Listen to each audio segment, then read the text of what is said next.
He has gone to Pakistan at the invitation of Interior Ministry, and ISI is under Interior Ministry. The India's Home Ministry is equivalent to the Interior Ministry of Pakistan.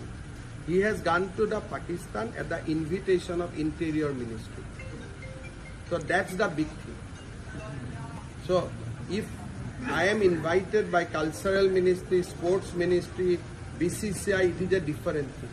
If I am invited by the Interior Ministry of Pakistan and I went there without informing Government of India, you can imagine then this crime of Jyoti Malhotra and all are nothing in his, if you compare to them. So then what is happiness? जासूसी क्या बोलते हैं? अगर ये जासूसी नहीं है तो और क्या जासूसी है? फिर आके राफेल का विरोध करो, फिर आके भारत का संसद में आप क्वेश्चन पूछो कि कोस्टल रूट में कहां-कहां सिक्योरिटी लेयर बना है, भारत का न्यूक्लियर वेपन कहां रखा है. दिस क्वेश्चन आपको किसने लिख के दिए? वही तो ट्रेनिंग प्रोग्राम में आप सीख के आए ना. तो ये हम एक बात भी गलत बोला हूं तो मैं सीएम ही नहीं रहूंगा. एक बात भी मैं अगर गलत बोलता हूं मैं अपना घर में ही नहीं जाऊंगा. बांग्लादेश अरे बांग्लादेश तो भारतर कालिলৈকে शेख हासिना थाकाলৈকে भारतरे प्रदेश आছিলে. बांग्लादेश और भारतर মাজত मैत्रीर सम्पर्क आছিলে, বৈৰীৰ সম্পৰ্ক নাই. तो 3 মাহৰ কথা. ইউনুস বাংলাদেশৰ প্ৰেসিডেন্ট হোৱাৰ পিছত মই গৈছো নেকি? বাংলাদেশত তো আমি সৰকাৰি ডেলিগেশন লৈ গৈছো.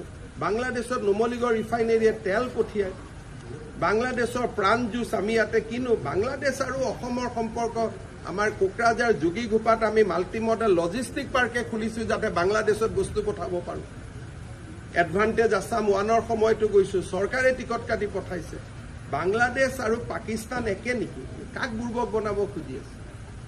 शेख हासिना थकाলৈকে আজি তো शेख हासिनाকে দেখোন ভাৰত চৰকাৰে ইয়াত ৰাখি থৈছো, আশ্ৰয় দিছে. কাক বুৰ্বক বনাব খুজে? বাংলাদেশ আৰু পাকিস্তান আজিৰ বাংলাদেশ নহয়, शेख हासिना थकार बांग्लादेश আজি তুলনা হয় নেকি পাকিস্তানৰ লগত? এলা কাক বনাব খুজে? ইমান অসমৰ মানুহক ইমান বুৰ্বক বুলি ভাবিব নালাগে না. আপোনালোকক কাবাক ভাবিব পাৰে কিন্তু আমাক ভাবিব নোৱাৰে না.